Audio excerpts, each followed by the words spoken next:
Coming up, an Oglala artist is honored with the USA Fellowship for Traditional Art, and advocates are working to restore the Kalapuya language. Plus, college basketball teams are 1 week away from the big dance. We get the latest on Native athletes with IndianSports.com. I am Aaliyah Chavez. Join us for those interviews, plus headlines from the ICT Newscast. The Walter Cronkite School of Journalism and Mass Communication at Arizona State University is a proud supporter of Indian Country Today. Students at Cronkite News and Gaylord College at the University of Oklahoma cover Indigenous communities together. This important work is distributed by more than 100 news organizations. This collaboration provides a much-needed boost to coverage of Native American communities nationwide. Learn more at cronkitenews.azpbs.org.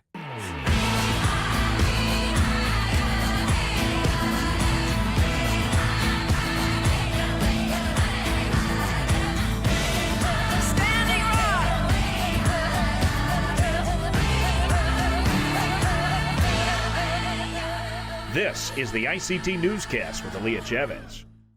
Amirawa Hopa, thank you for joining us. We start in Hawaii, where the Pentagon is permanently shutting down the Navy's Red Heel fuel facility.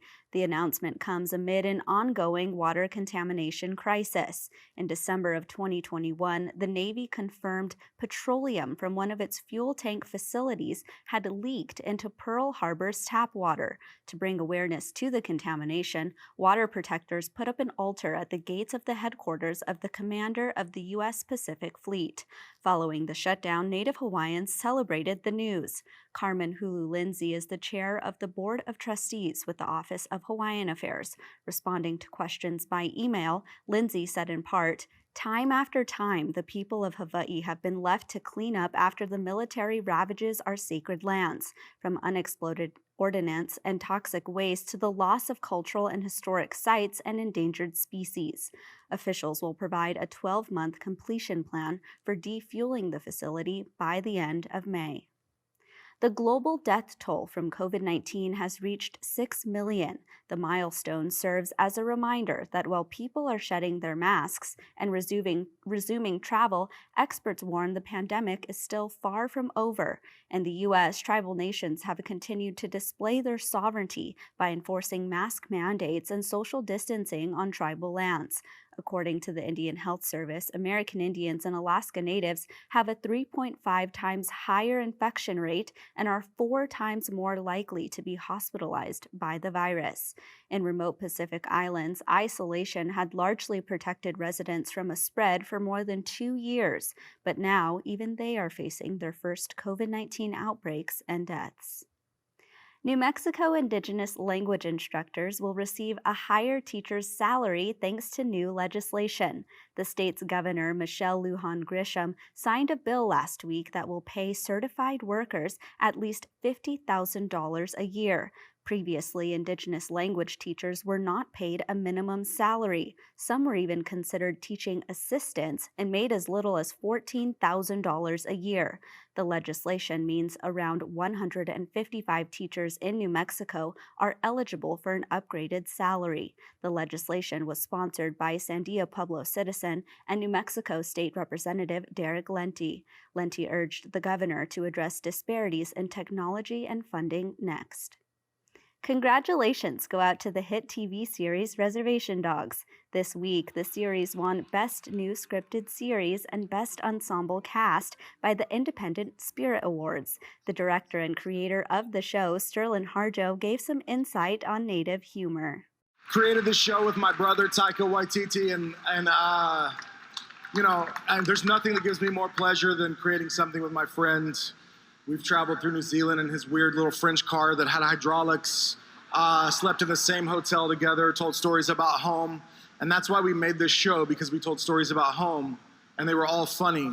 And there was nothing on TV that was funny, that had natives in it.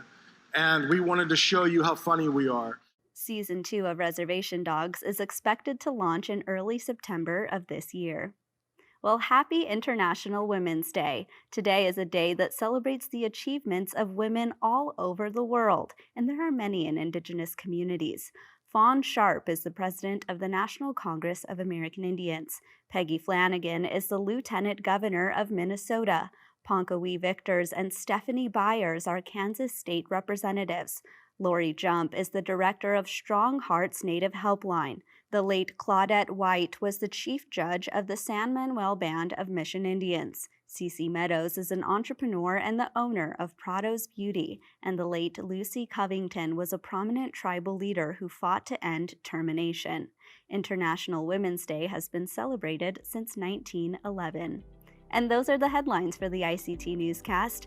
Coming up, language and sports. But first, we speak to an artist who just won a major fellowship. Stay with us.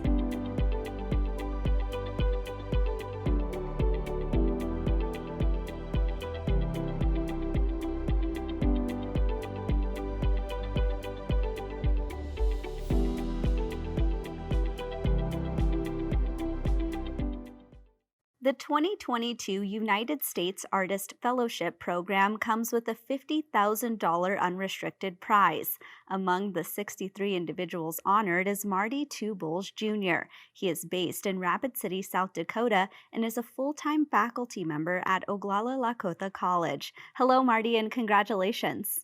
Hello, thank you.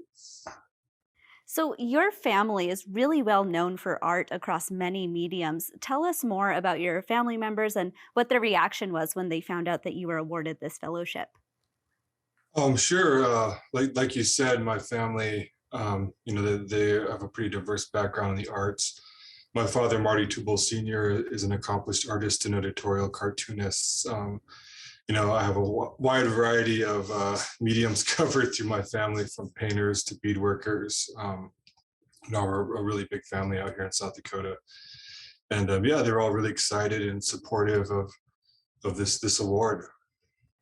I'd love to hear in your own words how you categorize your art. It's really wide-ranging, but in your own words, how do you describe it? Sure. I'm an interdisciplinary artist, which means that I work in a lot of different mediums. I grew up doing a lot of painting and drawing, and over the years have spent a lot of time cultivating, a ceramics practice, a printmaking practice. I do a lot of digital arts. So the easiest way for me to categorize my work is as a contemporary Lakota interdisciplinary artist. And in the last 5 to 10 years, is there a specific piece of artwork that you've been particularly proud of, and what would that be? Yeah, so most recently, a work that I'm most particularly happy with is this work I call the Lakota Quarantine Bandana. It's a project that I started in 2020 at the beginning of the pandemic. I'd love to talk more about that. I mean, we've had a number of artists on the ICT Newscast, and I've asked almost all of them, how has the pandemic affected your workflow? Yeah, well, for me, it's been a lot of, like many other people, a lot of isolation. I've been kind of in the studio these last 2 years, making a lot of new work and, really kind of watching and processing all of the things that have happened, from COVID to our tribal sovereignty issues. It's been a really long couple of years. As I mentioned before, you're also teaching at Oglala Lakota College. How have your students been faring during this time? They've been doing better than to be expected. I mean, it was a very challenging time. My college took a very strong stance at the beginning of COVID, and since March of 2020, we've been entirely virtual. So we've just reached our second year anniversary of all of our courses being taught through Zoom and other virtual kind of methods. The resilience has really, really been rather inspiring for me. Marty, can you describe the nature of what it means to receive an unrestricted prize?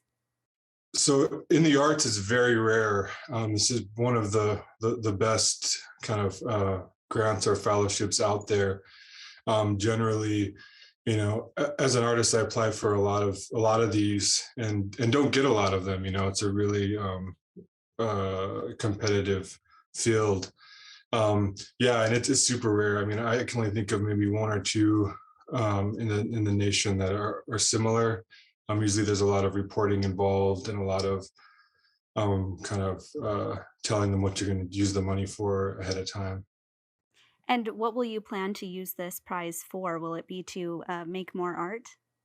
Yeah, definitely make more art. Also, I'm currently enrolled in a master's in fine arts program at Bard College in upstate New York. And this will go a long way in helping support me as I kind of go into the next phase in my education, which I need for my position at Ogallala Lakota College to continue teaching in my community. That is so exciting. Well, Marty, congratulations to you again, and thank you for being here. Thank you.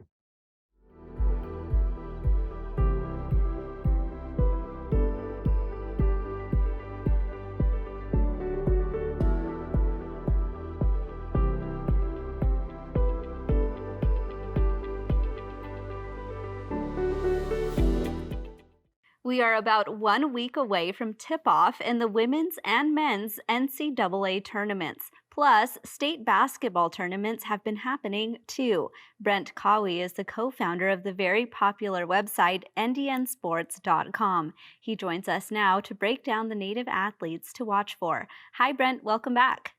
Hello, Leah. It's good to see you again. Let's start off with the NCAA tournament. With the women, who should we be watching for? Well, the NCAA tournament hasn't started just yet. Right now, a lot of the teams are forging through the conference tournaments. And so we have a lot of great players that are playing through the conference tournaments with the hopes of qualifying for the NCAAs. But we've had a lot of good Division I players this season with Haley Oski, who's Oneida from the University of Wisconsin, Green Bay. She was named to the all-conference team. Their team has a good chance to, get qualified for the NCAAs. We have Kelby Washington, she's Choctaw. She's currently with the number 21 ranked team, University of Oklahoma. She was named to the all freshman team this year, and they have probably the best chance out of all the teams that will try to make it to the NCAAs. And also this season that made some good accolades was Kola Bad Bear. She's Crow from Montana State University. Both her and Jacinta Buckley, who's from the Spokane tribe and from Eastern Washington University, both were named to the Big Sky All-Conference third team this season as well. So a lot of good players. On the men's side, we have Mason Archambault, who's from Standing Rock Sioux. He was also named to the All-Conference team for the All-Summit League. They had a great season. They'll be looking for an at-large bid. They lost their semifinal game last night, so they'll get a bid for the NCAA this season. And it's all so exciting on Selection Sunday. I mean, we always see the teams sitting in front of a screen hoping for their names to be called. So we'll definitely watch for those teams. And the other, really exciting part about the NCAA tournaments is there's always that one team that surprises you. So how are you sort of preparing going into the tournament starting next week? The same thing I do, like a lot of professional pickers for the NCAA. You put your hair and you go here, because you really never know who's gonna win. You can get your bracket ready, your 10 brackets, your one bracket, and you really never expect the big upsets. But I anticipate that there will be quite a few upsets in the NCAAs this year. Just the diversity they have across all the teams anymore. It could happen any day, any game, anytime. So it should be exciting again this year. Plus, with all the fans back in the arenas, the excitement. It should be a good season tournament this year. Sure. Well, I want to switch gears and actually talk about high school basketball state tournaments. As we all know, basketball on the Res is, the biggest deal of the year. So tell us what the big games were or are. They're still happening.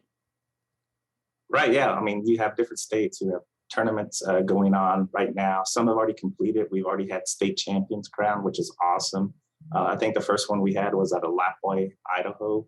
The Kalapuya girls, Lady Wildcats from the Pierce Nation, won their 10th overall program state championship this season, which is awesome. And then the men just recently won their state championship as well. And what was exciting about their season is I believe they were 28-0 in the season, and they went undefeated. And we're currently kind of ranked as the best team in the state of Idaho right now. So they had two great programs, two great coaches, a lot of great players. It was just really exciting for them to experience that. And of course, I believe in Arizona there, we had the Alchese girls versus the Chinle girls, which was a huge game. I'm sure you guys got to go see and check out. What an awesome sight to see so many natives in the arena. I also understand there were broadcasts in native languages and stuff like that. So it was just a really good experience for the fans. This is kind of what the players work for, the fans wait for at the end of the season, is all these championship games going on. And with the championships, what I thought was really special this year was the Choctaw Central High School basketball team from the Mississippi Band of Choctaw Indians also won their state championship, which was unique this year because they got moved up a class to Class 4A this year. And so it's their first time in program history of winning a state champion in Class 4A, which is something they obviously never done before, but have won many championships as a Class 2A and Class 3A.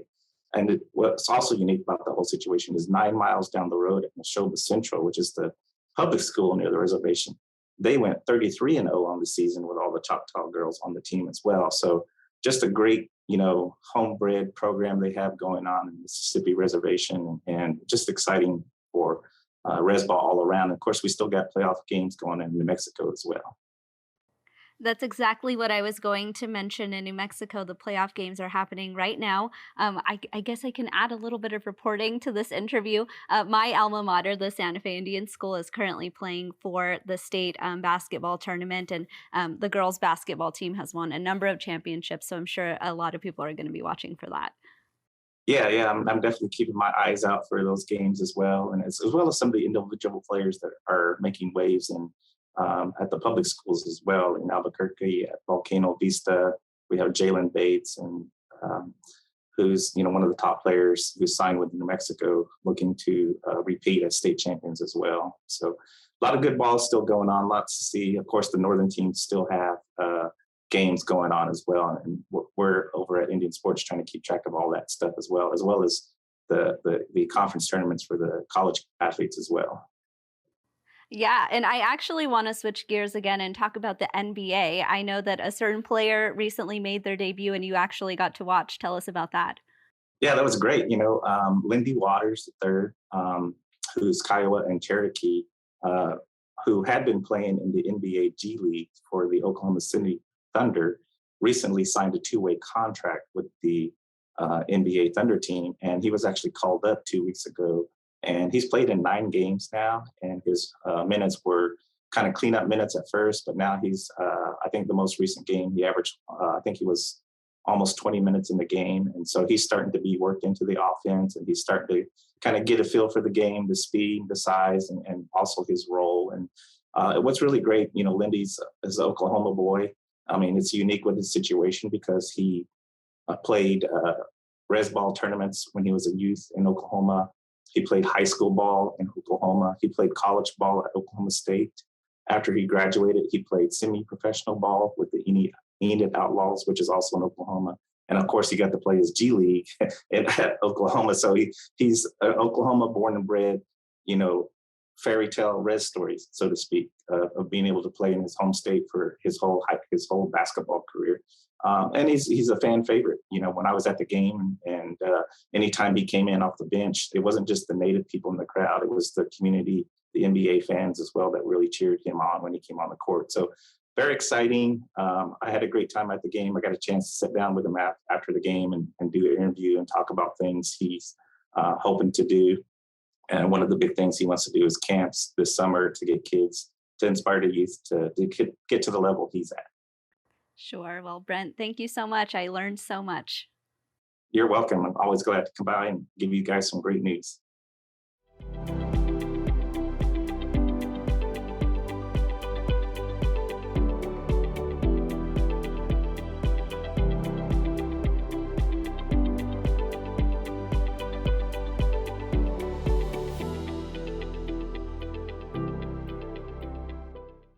Audio files from the 1930s into the 1950s are believed to be the only historical examples of the Kalapuya language being spoken. Now, advocates are working to bring the language back by piecing together written materials to create a 4-volume documentary. Reporting on this topic is the managing editor of _news.com. Myers Reece wrote a profile called You Lose a Language, You Lose a Culture, and he joins us now to share more on his reporting. Hi, Myers. Thanks for being here. Yeah, thanks for having me. So tell us about Esther Sutzman. Yeah, so Esther is a well-known and respected figure, a storyteller in the Youngkala Kalapuya community, and she lives in Youngkala, namesake of the southernmost Kalapuya tribe. She's an enrolled member of the Confederated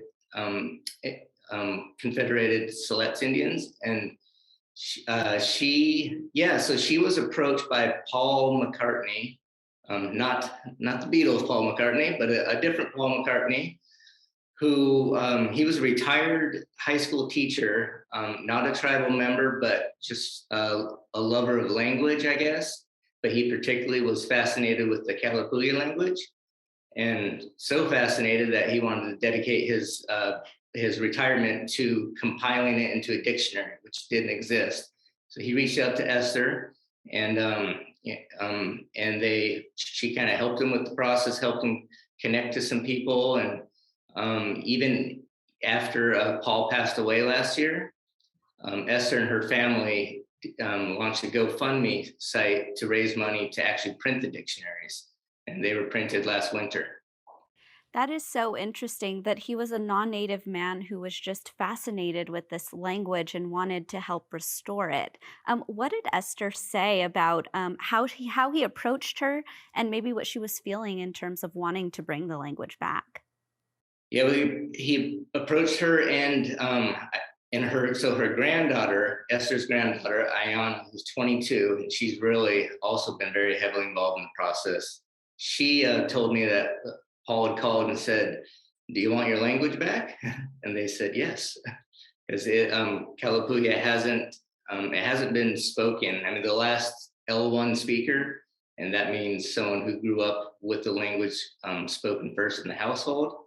The last L1 speaker passed away over a half century ago, so it's essentially been dead and spoken form since then. So I think when Paul approached them, they were thrilled. As Ayana said, they didn't even know that was possible. So they were all in and very excited just to help Paul and help facilitate the process any way they could. Given that it's been half a century since this language was last spoken, how did they collect the materials to actually make a dictionary, a 4-volume dictionary? How did they do that? So there are a lot of written materials. As you mentioned, your opener, only scattered audio files from anthropologists and researchers' interviews with John Hudson, a Santiam, a Kalapuyan man in the 1930s to the 50s. And there's a wealth of material, but kind of scattered, and you have to, work to do the research. There's also, as I talk about in the story, a separate ongoing project by a linguist who's a consultant for the Confederated Tribes of Grand Ronde, and he is building a digital archive of Kalapuyan language materials.